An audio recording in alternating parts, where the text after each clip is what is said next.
이번 시간에는 아브라함을 부르시고 언약하신 땅과 자손 번창의 복에 대해서 알아보겠습니다. 여호와 하나님께서는 아브라함과 그의 후손인 이스라엘 민족에게 특별한 복을 집중적으로 부어주셨습니다. 하나님께서는 수메르 문명이 활해했던 갈대아 우르를 떠나서 하란에서 살던 75세의 아브라함에게 고향과 친족과 아버지의 집을 떠나 가나안으로 가라고 이르실 때 큰 민족을 이루고 이름을 창대하게 누리는 복을 주시겠다고 언약하셨습니다. 창세기 12장 1절과 2절의 말씀입니다. 주께서 아브라함에게 말씀하셨는데 너는 내 고향과 내 친족과 내 아비의 집을 떠나 내가 내게 보여줄 땅으로 가라. 내가 너로 큰 민족을 이루게 할 것이며 내게 복을 주고 내 이름을 위대하게 하리니 너는 복이 되리라고 하셨습니다. 여호와 하나님께서는 이스라엘 민족에게 복을 부어주시고 이방 민족에게는 남은 부스러기 복을 허락하셨을 뿐입니다. 너를 축복하는 자들에게 내가 복을 주고 너를 저주하는 자를 저주하리라. 내 안에서 땅의 모든 족속이 복을 받을 것이라 하셨더라. 창세기 12장 3절의 말씀입니다. 여호수아 장군이 보낸 2명의 정탐꾼을 숨겨준 라합, 주인 밥상에서 떨어지는 부스러기를 먹고 사는 개의 신세라며 마귀 들린 딸을 구하는 가나안 여인이 받은 복은 변두리 복이었을 뿐 복의 중심은 언제나 이스라엘이었습니다. 하나님의 명령대로 하란을 떠나 도착한 세켐 땅 모레의 평지에는 이미 가나안 족속들이 살고 있었습니다. 나그네의 불안감, 원주민의 해코지가 염려되어 번민할 때 하나님께서 찾아오셔서 가나안 족속이 차지하고 있는 이 땅을 아브라함의 후손들에게 주시겠다고 언약하셨습니다. 그런데 기근이 들었죠. 아브라함은 잠시 기거하기 위해 살기 좋을 것 같은 애굽으로 내려가면서 남편을 죽이고 아내를 뺏는 완악한 애굽 남자를 두려워하여 부부 사이를 온위로 위장했습니다. 당신은 나를 오빠라고 부르게. 나는 당신을 누이라고 부르겠네. 그리하면 애굽의 남자들이 당신을 데려가더라도 나를 죽이지는 않을 것 아닌가. 창세기 12장 13절의 말씀입니다.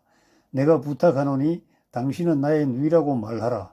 그리하면 내가 당신으로 인하여 안전할 것이며 내 혼이 당신으로 인하여 살리라 하더라고 기록되어 있습니다. 파라오가 아름답다고 소문이 파다한 사례를 데려가면서 오빠라고 알려진 아브라함에게 많은 선물을 주고 위로했습니다. 여호와 하나님께서는 사례가 파라오에게 동침당할 위기의 순간에 초자연적인 방법으로 사례를 구해 주셨습니다. 여호와 하나님께서 파라오의 집에 엄청난 재앙을 내리셨고 혼비백산한 파라오가 사례를 황급히 돌려보내면서 아브라함에게 또다시 많은 재물로 살해했습니다. 사례는 하나님의 계획으로 온전히 돌아왔고 아브라함은 가축을 비롯하여 금과 은까지 많이 얻어 세상 부자가 되었습니다. 아브라함과 사라로 계명하고 그랄에 거류할 때 또 온의로 위장하였고 아비멜렉이 사라를 데려가자 여호와 하나님께서 개입하여 무사히 돌아온 적이 있었습니다. 아브라함이 거기서 네게부 땅으로 옮겨가 가데스와 술 사이 그랄에 거류하며 그의 아내 사라를 자기 누이라 하였으므로 그랄 왕 아비멜렉이 사람을 보내어 사라를 데려갔더니 그 밤에 하나님이 아비멜렉에게 현몽하시고 이 여인으로 말미암아 내가 죽으리니 그는 남편이 있는 여자임이라고 말씀하셨습니다.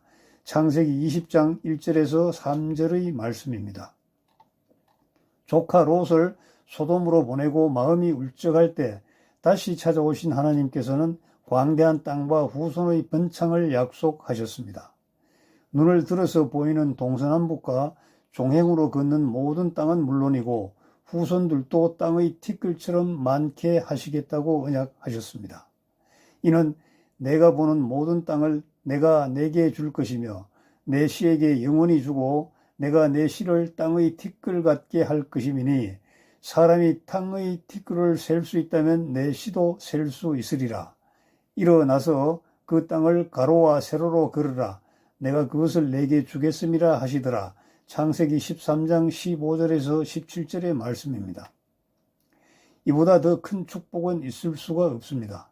그런데 가나안 전쟁이 발생하여 조카 롯이 포로로 잡혀갔다는 소식을 듣고 직접 훈련한 병사 318명을 이끌고 200km나 되는 먼 거리를 기습하여 조카 롯은 물론이고 이웃의 가족들과 재물까지 되찾았습니다.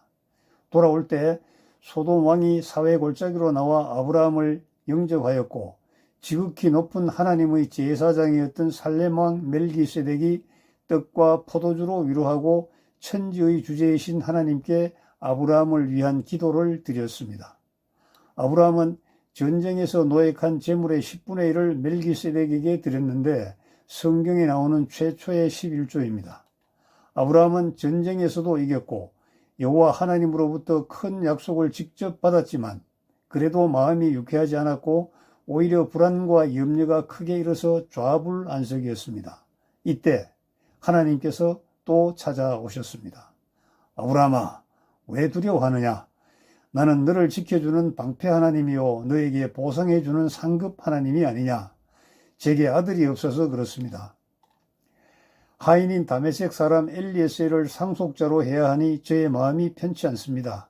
주께서 씨를 허락하지 않으셨기 때문에 하인을 상속자로 지명할 수밖에 없습니다. 걱정하지 마라. 내 몸에서 태어날 자가 상속자가 될 것이다.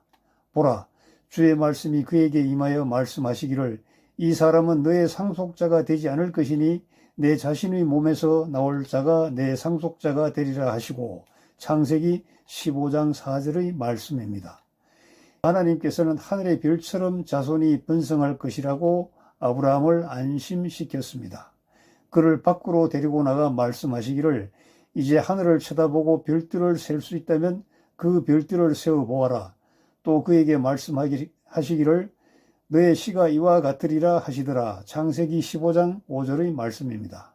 아브라함은 믿기 어려운 하나님의 약속을 믿었기 때문에 하나님으로부터 의롭다고 여김을 받는 믿음의 조상으로 불리우게 되었습니다. 하나님께서는 보이는 땅을 아브라함에게 주시겠다고 약속하셨고 애굽 강에서부터 유브라데 강까지 넓은 땅을 아브라함의 자손에게 주시겠다고 언약하셨습니다. 주께서 그에게 말씀하시기를 나는 이 땅을 내게 주어 유업을 삼게 하려고 칼데아 우르에서 너를 불러온 주라 하시니 그날에 주께서 아브라함에게 언약을 세워 말씀하시기를 내가 이 땅을 이집트 강에서부터 큰 강 유프라데스까지 내 씨에게 주었으니 창세기 15장 7절과 18절의 말씀입니다.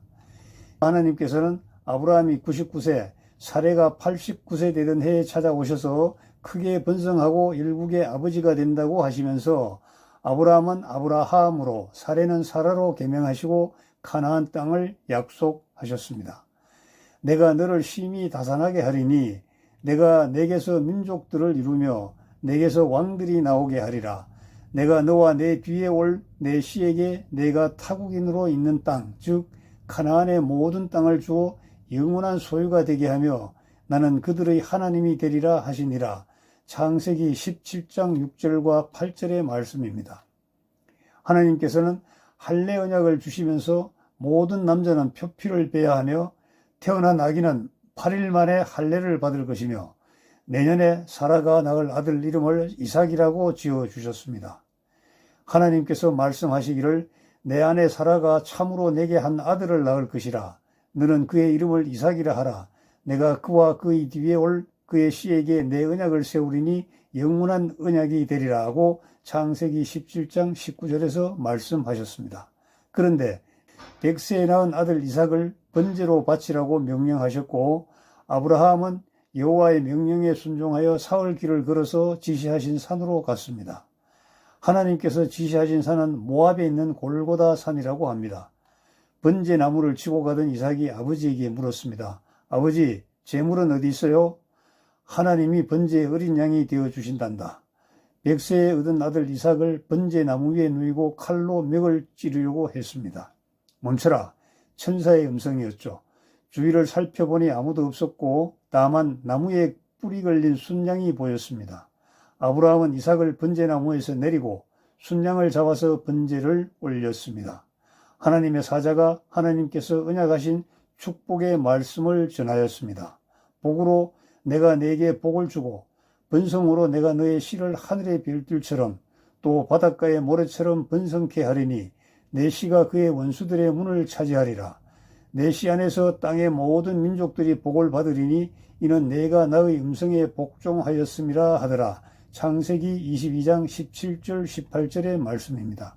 이삭은 예수 그리스도의 예표로 등장하는 구약의 인물입니다.